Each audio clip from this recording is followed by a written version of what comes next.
Mume wangu, Soibangu aliyefiliwa na mumewe amemaliza eda.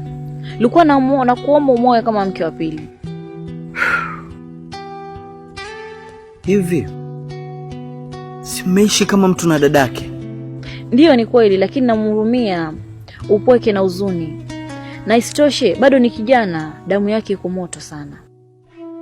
Alafu mume wangu anaweza kuziniwa. Na kuomba tafadhali umoe kama mke wa pili. Na mahitaji madogo madogo ambayo anafaa afanyiwe.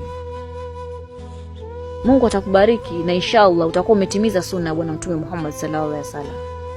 Sawa mke wangu. Itabidi ukaniposee.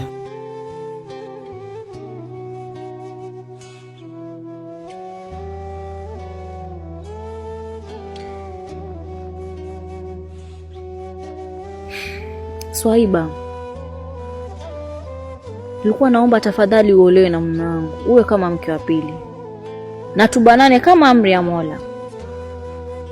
Dada, naanzaje mimi kuolewa na shemeji?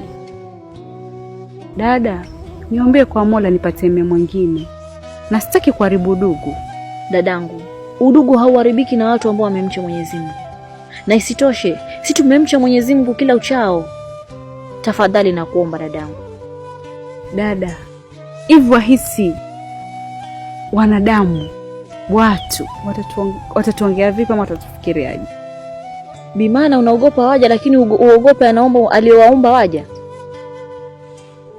Wewe ni binti mdogo sana na unahitaji mahitaji na unahitaji kuitimiziwa mahitaji tofauti tofauti.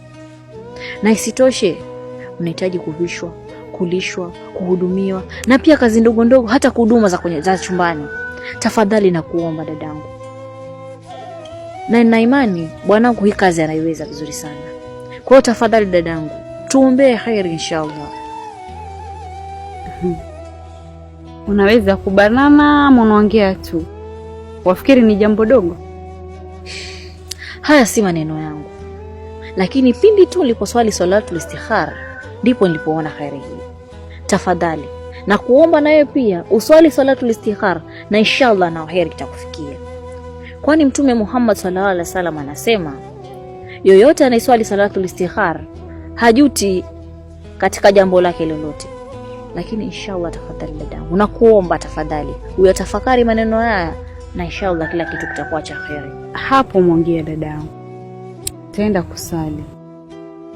Na iwapo Mungu utakubali nikae isicheleweshwe. Usijali dadangu, kila kitu kitakuwa sawa. Na pindi utakapokubali inshallah niko na zawadi kubwa sana. Heri inshallah. Inshallah. Si kwa wajane tu, bali pia kwa ambao hawajaolewa na watalaka. Wazazi, msifanye uchochezi. Idadi ya wanawake duniani imepiku ile ya wanaume. Fikiria, hivi kila mmoja akiolewa peke yake, waliobaki wataolewa na nani? Wakapate wapi huduma?